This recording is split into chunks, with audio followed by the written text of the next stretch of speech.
Assalamualaikum warahmatullahi wabarakatuh. Saya Alma Fatika dengan NIM 1706641168 ingin memenuhi salah satu tugas mata kuliah Pendidikan Lingkungan Sosial dan Teknologi dengan dosen pengampu Ibu Heriani SPD MPD. Di sini saya akan menjelaskan tentang peranan hukum dalam kehidupan demokrasi. Nah, apa sih hukum itu? Hukum merupakan peraturan berupa norma dan sanksi yang dibuat dengan tujuan untuk mengatur tingkah laku manusia, menjaga ketertiban, keadilan, dan menjaga terjadinya kekacauan. Menurut para ahli, Aristoteles, hukum merupakan sekumpulan peraturan yang dibuat dan harus dipenuhi. Sedangkan menurut Plato, hukum adalah sistem peraturan-peraturan yang teratur dan tersusun baik yang mengikat masyarakat.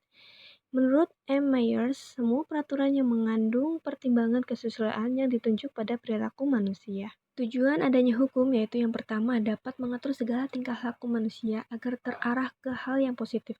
Kemudian dapat mewujudkan keadilan bagi seluruh rakyat yang tinggal di negara tersebut. Kemudian membangun kesadaran pada setiap orang. Unsur-unsur hukum yang pertama, hukum itu dibuat untuk mengatur setiap tingkah laku dan tindakan yang dilakukan oleh manusia. Kemudian, hukum itu dibuat oleh pihak ataupun lembaga yang berwenang. Yang ketiga, hukum memiliki sifat memaksa dan mengatur. Kemudian ada macam-macam sistem hukum. Yang pertama ada hukum adat. Hukum adat merupakan hukum yang berkembang dalam masyarakat. Kemudian hukum Islam yaitu hukum yang bersumber dengan Al-Quran dan hadis. Hukum Anglo-Saxon dan hukum Eropa kontinental.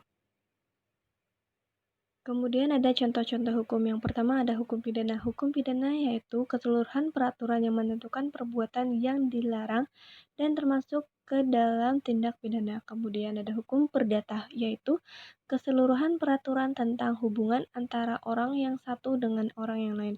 Ada hukum tata negara, yaitu hukum yang mengatur semua masyarakat, hukum atasan dan hukum dan bawahan menurut tingkatan dan menentukan organ-organ atau lembaga yang dimaksud.